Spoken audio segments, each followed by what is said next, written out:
చెల్లని అనా అంటే ఎలా ఉంటుందో కూడా జగన్మోహన్ రెడ్డి గారికి ఒక సింబల్ వేసి ఆ మధ్యలో చెల్లని అనగా జగన్మోహన్ రెడ్డి గారి ఫోటో పెట్టి కరెక్ట్ గా యాప్ట్ గా సెట్ అవుతుంది. ఎందుకంటే సొంత తల్లే, ఇంతకన్నా దిగజారిని ఇంక మాట్లాడకూడదు కానీ సొంత తల్లే షర్మిలా ఓటేయండి అని చెప్పి ఏపీకి వచ్చి 2024 ప్రచారం చేసింది. సొంత పిల్లల్ని ఇంకొకటి కడుపు చేసేవాడిని.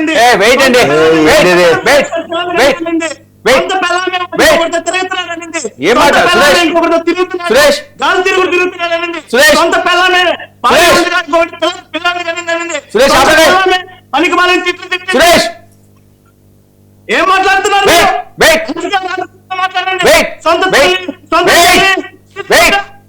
మహిళగా ఉండి ఒక మహిళగా ఉండి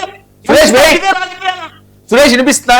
వెయిట్ వెయిట్ వైసీపీ వాళ్ళకి ఎంతకంటే సంస్కారంగా మాట్లాడడం రాదనే విషయం ఎంత దిగజారుడు మాట్లాడికి సురేష్ మ్యూట్ చేశారు. నేను మాట్లాడింది ఏంటి, మీరు మాట్లాడుతున్నారు రీసెర్చ్ చేసుకోండి. మీరు ఎంతసేపు మాట్లాడినా నేను జవాబు చెప్పాలి. చెప్పు సురేష్ అయితే మీ నాయకుడు నాయకుడు ఏం చేశాడు కూడా చెప్పాలి.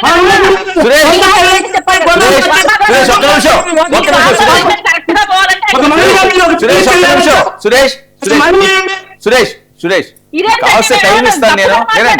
ఒక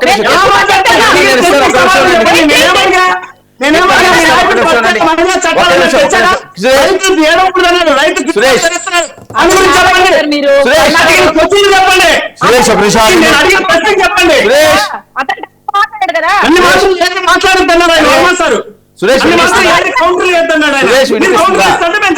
సురేష్ వినిపిస్తుందా?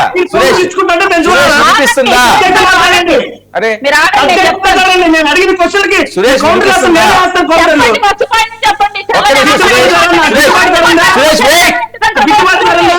Wait wait wait Suresh Suresh mute లో ఉన్నాయి, అందరూ మ్యూట్ లో ఉన్నాయి. ఒక వెయిట్ చేయండి, వెయిట్ చేయండి. మ్యూట్ లో ఉన్నాయి. సురేష్ మీరు మాట్లాడుతున్నప్పుడు ఆవిడ మాట్లాడలేదు. ఆవిడ మాట్లాడిన తర్వాత కాస్ట్ నువ్వు ఫెన్నకి రైట్ చేయి, నేను ఇస్తాను. మధ్యలో మధ్యలో కాంటాక్ట్ చేస్తే మ్యూటే, ఎవరన్నా మ్యూటే. మ్యూట్ లో ఉన్నావు, టైం వేస్ట్ చేయొద్దు, నేను ఇస్తాను అవకాశం. వెయిట్ ఇవిడికి ఇవ్వండి. కిత్నా కామెంట్ చేయకూడదు. అప్పుడు నేను కామెంట్ చేసి నువ్వు తట్టుకోవాలి. ఎందుకంటే తెలంగాణ పవన్ కళ్యాణ్ గారిని అప్పుడు నువ్వు మర్యాదగా మాట్లాడి నేను మర్యాదగా మాట్లాడుంటాను. నువ్వు అంటా నేను అనిపించుకోవాలనా? పవన్ కళ్యాణ్ గారిని తెల్లని అలా అని చెప్పకూడదు. నువ్వు కూడా విధానపరంగా మాట్లాడుండాలి. నేను అప్పుడు జగన్మోహన్ రెడ్డి గారిని టార్గెట్ చేసి ఉండను. జగన్మోహన్ రెడ్డి గారు నేనేమన్నా బెంగళూరుకి వెళ్ళాను ఒక అమ్మాయి తిరుగుతున్నాడు నేను చెప్పలేదు. జగన్మోహన్ రెడ్డి గారు తల్లి షర్మిలా గారి కోసం ప్రచారం చేశారు. ఆవిడే జగన్మోహన్ రెడ్డి గారు నమ్మలేదు. ఆమె కరెక్ట్ ప్రభుత్వం అందిస్తారు జగన్మోహన్ రెడ్డి గారిని. మీరు వచ్చి చెప్తే మేరకు నమ్మాలి. కన్న తల్లికి తెలియని విషయం మీకు తెలుస్తుంది జగన్మోహన్ రెడ్డి గారి గురించి. వాళ్ళ సొంత కుటుంబ సభ్యులు చెల్లెండు చెప్పారు జగన్మోహన్ రెడ్డి గారు మా బాబాయ్ కేసులో న్యాయంగా పరిపాలన చేయలేదు, న్యాయంగా ఫైట్ చేయలేదని చెప్పి. అప్పుడు మీరేం చేస్తారు? నిద్రపోతున్నారా? ఈరోజు పవన్ కళ్యాణ్ గారిని లా అండ్ ఆర్డర్ కరెక్ట్ లేదంటే పవన్ కళ్యాణ్ గారు, అగ్రికల్చర్ డిపార్ట్మెంట్ లో మీకేమైనా లోటుపాట్లు ఉంటే పవన్ కళ్యాణ్ గారు. అసలు పవన్ కళ్యాణ్ ఏ విషయంలో మీరు పాయింట్ అవుట్ చేయాలి? ఏ విషయంలో మీరు అడగాలి? అసలు రైతులు ఇబ్బంది పడుతున్నారు లేదా ఇంకొక ఇబ్బంది పడుతున్నారు మీరు చెప్పకూడదు, ప్రజలు చెప్పాలి. నిజంగా మీరు చక్కటి పరిపాలన అందించుంటే ప్రజలు ఎందుకు మీకోట వేయకుండా మాకేసా రోడ్లు 11 సీట్లకి 2 పరిమితమయ్యారు? ఈ రోజు ప్రతిపక్ష హోదా కావాలని ఎందుకు అడుక్కుంటారు? ఇలా మాట్లాడుతూ పోతే ఇది విధానపరంగా మాట్లాడమంటారు. మీరు చల్లని అనా చినిగిపోయిన పేపర్ అని మీరు మాట్లాడితే నేను ఇలాగే రియాక్ట్ అవుతాను. మీరు అన్నప్పుడు మీరు తీసుకోవాలి. మేమంటే తీసుకోము.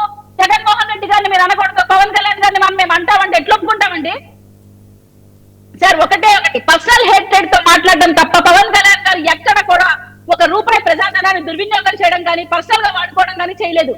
పవన్ కళ్యాణ్ గారిని జగన్మోహన్ రెడ్డి గారిని విమర్శించడానికి ఏమైనా చాలా దొరుకుతాయి, కానీ పవన్ కళ్యాణ్ గారిని విమర్శించడానికి ఏమీ దొరకదు. కనుక పర్సనల్ గా టార్గెట్ చేసి మాట్లాడుతున్నారు. జగన్మోహన్ రెడ్డి గారికి పవన్ కళ్యాణ్ గారికి కంపారిజన్ ఎక్కడ ఉంది సార్? ఈ రోజు మీరు ఆయన వచ్చిన తర్వాత డిప్యూటీ సీఎం గా ఎన్ని మార్పులు వచ్చాయి?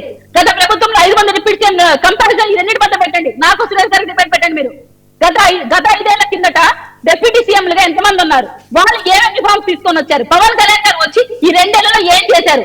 ఇది మనం మాట్లాడాలి. అగ్రికల్చర్ డిపార్ట్మెంట్ లో ఏమి జరుగుతోంది? లా అండ్ ఆర్డర్ ఏం జరిగింది? కాపు నాయకుడు ఏం చేశాడు? ప్రతి ఒక్కదానికి పవన్ కళ్యాణ్ గారేనా? అంటే పాకిస్తాన్ ఏం జరుగుతుందో పవన్ కళ్యాణ్ గారు కారణమని మాట్లాడడం కరెక్ట్ కాదు కదా? పవన్ కళ్యాణ్ గారు ఏది మాట్లాడినా ఒక విధాన పరంగా నేను ఇంతవరకు స్పందించాలి, నాకు ఆ లిమిటేషన్స్ ఉన్నాయని క్లియర్ గా మాట్లాడుతున్నారు. జగన్మోహన్ రెడ్డి గారు నాకు ప్రతి ఒక్కరిలో ఏదంటే అది మాట్లాడి పక్కకి వెళ్ళిపోవడం ఎంతసేపు పడుతుందండి? ఇప్పుడు ఒక సబ్జెక్ట్ అయితే క్లారిటీగా మనం తెలుసుకొని వచ్చి మాట్లాడితే దాని మీద అర్థం ఉంటుంది. పవన్ కళ్యాణ్ గారు ఆ లిమిటేషన్స్ పెట్టుకుని డీటెయిల్డ్ గా తన శాఖ మీద తన అవగాహనతో మాట్లాడుతున్నారు. జగన్మోహన్ రెడ్డి గారిని పవన్ కళ్యాణ్ గారిని కంపేర్ చేస్తూ చెల్లని అన్న మాట ముందు వెనక్కి తీసుకోవాలి సురేష్ గారు. ఆయన పర్సనల్ గా ఫస్ట్ టార్గెట్ చేసి మాట్లాడితేనే మేము మాట్లాడాల్సి వస్తుంది. నేను జగన్మోహన్ రెడ్డి గారిని ఎక్కడ పర్సనల్ టార్గెట్ చేసి మాట్లాడలేదు. ఫస్ట్ థింగ్ అది గుర్తుపెట్టుకోండి సార్. ఓకే ప్రసాద్, ఇప్పుడు ఒక విషయం నేను చెప్పదలుచుకున్నా. ప్యానల్లో ఉన్న సభ్యులు సంయమనాలు పాటించండి. మీకు మీ నాయకులు అంటే ప్రతి ఒక్కరికి నెత్తి మీద దీపం లాంటి వాళ్ళు, ఖచ్చితంగా గౌరవించుకుంటారు. ఇవాళ సురేష్ గారు మాట అనగానే కీర్తన రెస్పాండ్ అవుద్ది, లేకపోతే కీర్తన ఏదైనా మాట చేరినా విజయ్ రెస్పాండ్ అవుతారు. అంచేత అధినాయకుల్ని కొంచెం ఆలోచించి మాట్లాడండి. రెండోది, పర్సనల్ కౌంటర్లు ఇచ్చుకునే దగ్గర ఒక పార్టీ ప్రతినిధి ఉన్నప్పుడు మీరు దాన్ని తిరిగి డిఫెండ్ చేసుకునే కార్యక్రమానికి తెరలేపకండి. ఇవాళ నేనైతే కళ్ళు తెరుచుకున్న వైఎస్ఆర్సీపీ అని చెప్తాను. ఇన్నాళ్ళకి సిగ్గుపడ్డారని మొహమాట లేకుండా చెప్తున్నాను. ఎందుకంటే వాళ్ళకి కూడా చాలా కన్వీనియంట్గా పవన్ కళ్యాణ్ చుట్టూ మాట్లాడేసుకుని వెళ్ళిపోవడం కన్నా అసలు విషయాలు ఎప్పుడు చర్చనీయాంశాలు కానివ్వలే. వాళ్ళ కీర్తన చాలా గట్టిగా చెప్పింది. ఏదైనా ఉంటే 2 yearsలో reforms what he has done versus what you people have done. 5 chief మినిస్టర్లు మాట్లాడండి సురేష్ గారు. ఇలాంటి విషయాలు ఒక వేదిక క్రియేట్ చేసుకుని మీరు రేపు పొద్దున్న డిబేట్ వాళ్ళిద్దరిని 1-to-1 పెట్టండి సార్. జరుగుతాయి ఖచ్చితంగా. ఇవి ప్రజలకు అవగాహన వస్తుంది. ఇవేవి జరగకుండా రోజు జుట్లు పంచాయతీ అవతల తల్లి చెల్లి యువతలేమో పిల్లలు పోవాలా, ఈ మాకేందుకు ఈ దరిద్రం అంతాను. ఎవడాల వ్యక్తిగతంగా ఎవడాల సచ్చినా నాకు సంబంధం లేని విషయం, ఎవరి ప్రజలకు కూడా సంబంధం లేని విషయాలు. ప్రజల అంతిమ న్యాయ నిర్ణేతలు అవతల తల్లికి చెల్లికి అన్యాయం చేసిన దానికి వాయిని కూర్చోబెట్టారు. ఎవరో భార్యల విషయంలో ఏం జరిగిందో ప్రజలు గ్రహించి ఈయనకి కూర్చోబెట్టారు. మీరు నేను జుట్లు పెట్టుకుని ఏం లాభం? నేను ఒకటే ఒక విషయం చెప్తాను. ఇవాళ పేరు నాని గారు మాట్లాడింది రియలైజేషన్ అంటాను నేను. ఎందుకు రియలైజేషన్ అంటే ఊరికనే పవన్ కళ్యాణ్ గారిని ప్రొవకేషన్తో వెరితనం ఆఫ్ వైఎస్ఆర్సీపీ ఆయన్ని ఈ స్థాయికి తీసుకొచ్చారు. ఎవడైనా సరే ఒకసారి ఓటమి చూసిన తర్వాత, ఇప్పుడు జమ్మాంబేతో మ్యాచ్ ఉంటుంది, నిద్దట్లో లేపిన ఎనీ టైం ఎనీవేర్ అంటారు ఇండియా వాళ్ళు. ఎందుకంటే వాళ్ళు ఒక అవకాశాన్ని దుర్వినియోగపరుచుకున్నారు. ఆ దుర్వినియోగపరిచిన తర్వాత గుండెల్లో నివురుగా పెన్ని నిప్పుల పోరాట పట్టం ఉంటుంది.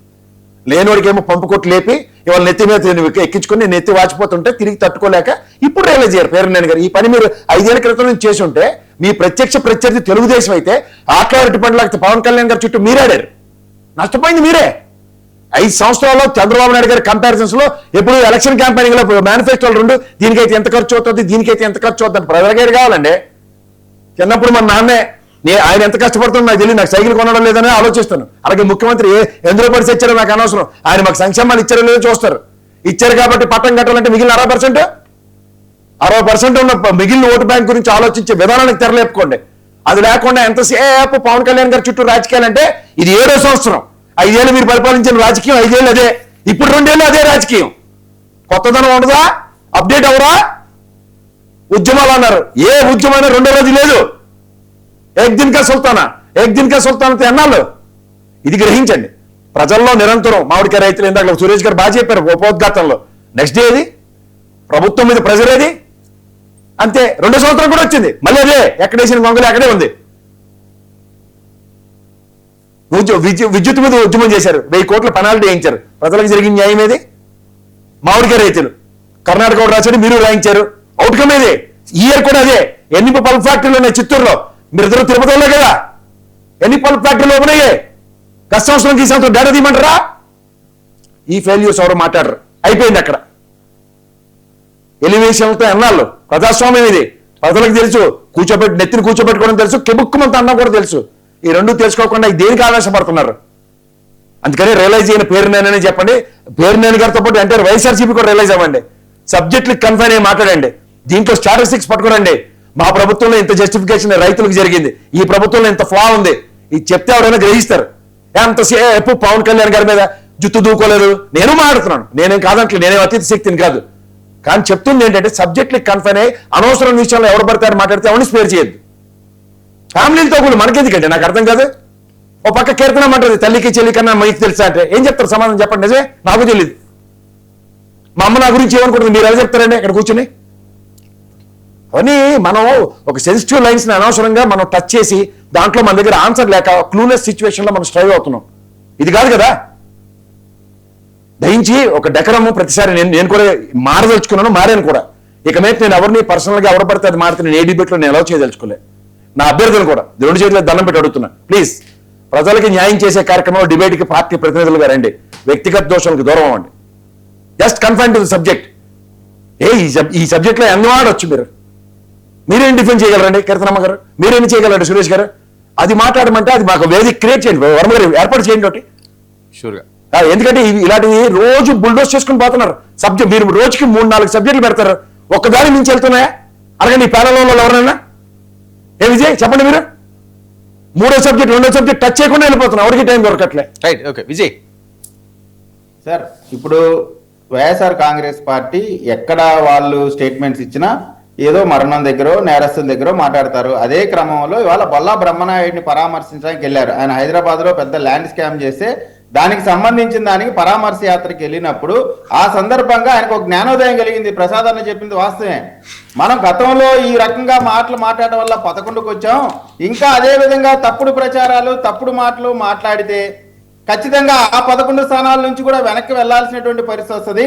ఎందుకంటే ఎమ్మెల్యేలుగా ఇచ్చినటువంటి అవకాశాన్ని దుర్వినియోగం చేసుకుంటూ వాళ్ళు రాజ్యాంగబద్ధంగా నిర్వర్తించాల్సినటువంటి బాధ్యతలు నిర్వర్తించకుండా అసెంబ్లీకి వెళ్లకుండా భయపడి ఇంట్లో ఉంటా ఉన్నారు. ప్రజా సమస్యలు ఏమీ లేనట్టు ఎక్కడా రానట్టు వాళ్ళకి కేవలం ఎమ్మెల్యేలుగా ఇచ్చింది జీతాలు తీసుకోవడానికి మాత్రమే అన్నట్టు మాట్లాడుతూ ఉన్నారు. కాబట్టి వాళ్ళు పనికిరారనేటువంటి అంశంలో క్లారిటీ ఉంది. కాబట్టి ఇక నుంచి మనం పవన్ కళ్యాణ్ గారి గురించి ఎక్కువగా మాట్లాడటం వల్ల 11 స్థానాలకి మించి తగ్గిపోతాం అనేటువంటిది వారికి వచ్చిన జ్ఞానోదయం. రెండోది సురేష్ గారు ఇందాక చెల్లలకు కాని అనే మాట చాలా రాజ్యాంగబద్ధమైన మాట, అందులో భూతే ఉంది అన్నారు. మరి అదే మాటని కీర్తన గారంటే ఇంత ఎత్తున ఎట్టలేసాడు అంటే వాళ్ళంటేనేమో మేము పడాలా? విజయ్ మీరు మళ్ళీ పర్సనల్ గా మొదలెట్టకండి. అది కీర్తనమ్మ గారు కౌంటర్ ఇచ్చారు, ఆగండి. కాదు నేను అడిగినప్పుడే ఆయన చెప్పారు అది బూతు మాట కాదు, చాలా చక్కటి మాట అని. మరి మీకొక న్యాయం మాకొక న్యాయం వస్తుందా? అసెంబ్లీలోనేమో ఇదే జగన్మోహన్ రెడ్డి గారు దిశ ఎన్కౌంటర్ సందర్భంగా కేసీఆర్ గారికి సెల్యూట్ కొట్టారు. మరి అప్పుడు ప్రజాస్వామ్యం గుర్తురాలా? అప్పుడు వాళ్ళని చంపడం అనేది రాజ్యాంగబద్ధం కాదనేటువంటిది మనకు తెలియదు. ముందు మీ జగన్మోహన్ రెడ్డి గారితో రాజ్యాంగబద్ధంగా ఎట్లా నడుచుకోవాలా, పోలీసు వ్యవస్థ ఎట్లా చేయాలనేటువంటి దానిపైన ఆయన చేసినటువంటి వ్యాఖ్యలకి క్షమాపణ చెప్పండి చెప్పి మాట్లాడేటువంటి హక్కు లేదు. విజయ్ సబ్మిషన్ చాలా ఉపోద్ఘాతం ఇచ్చారు. విజయ్ సబ్మిషన్ నేను చెప్తా ఉన్నా, విజయ్ సబ్మిషన్ ఈ ప్రభుత్వం చిత్తశుద్ధితో పనిచేస్తా. లేదు విజయ్ సబ్మిషన్. ముఖ్యమంత్రి గారి కమిషనర్లో జరిగిన ఎన్కౌంటర్ అది ప్రభుత్వ బాధ్యత. ఇక్కడ సీఏ నాగరాజ్ చేసిన పని ప్రభుత్వ బాధ్యత అని చెప్పండి మీరు. Under the direction of chief minister. Compare చేస్తారు మీరు? తప్పది హ్యూమన్ రైట్స్ కమిషన్ లో సత్యనారాయణ గారి కేసు ఉంది. కానీ ఇక్కడ collective responsibility versus individual responsibility. Suresh నేను ఇందాక మాట్లాడేటప్పుడు పవన్ కళ్యాణ్ గారి గతంలో మహిళల కోసం ప్రత్యేక చట్టాలు తీసుకొస్తున్నారు, తీసుకురాలేదు. రైతులకు గిట్టుబాటు ధర ఈ 2 ఏళ్లుగా లేవు. నిన్నటికి నిన్న తోతాపురి మా జిల్లాలో ఒక రైతు ఆత్మహత్య చేసుకోవడానికి ప్రయత్నించాడు. అనంతపురం జిల్లాలో మొన్న ఒకే రోజు 3 రైతులు ఆత్మహత్య చేసుకున్నారు. ఈ రకంగా రైతులు గిట్టుబాటు ధర లేకుండా ఆత్మహత్యలు చేసుకుంటున్నారు. మహిళలకు ప్రత్యేక చట్టాలు అన్నారు, ఎక్కడికక్కడ అఘాయిత్యాలు, హత్యలు, అత్యాచారాలు జరుగుతున్నాయి. ఇక పవన్ కళ్యాణ్ గారు ఎన్నికల్లో మాట్లాడినటువంటి మాటలకి ఇప్పటికీ పొంతన లేదు. అందుకని రాజకీయాల్లో చెల్లని అనాగా అభివర్ణించారు. నేను ఒక రాజకీయ నాయకుడిగా ఆయనను పోల్చా. కాదు అనా అంటే అదే జగన్మోహన్ రెడ్డి గారు ఓటమిని అంగీకరించి పక్కకు పోయినప్పుడు ఆయన గురించి కూడా మేము అదే చెప్పాము.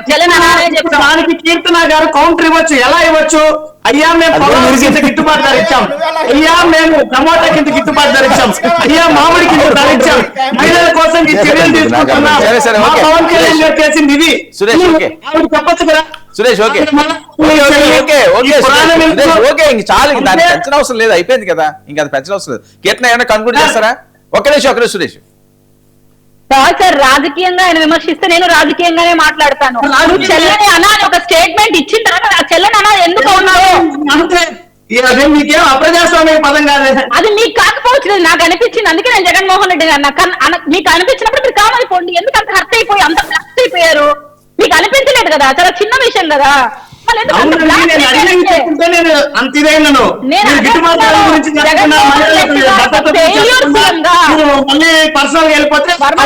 ఒక్క మాట, జగన్మోహన్ రెడ్డి గారిని ఒక ఫెయిల్యూర్ సీఎం గా ప్రజలు అంగీకరించారు. నువ్వెవరు నేనెవరు? ప్రజలు అంగీకరించారు.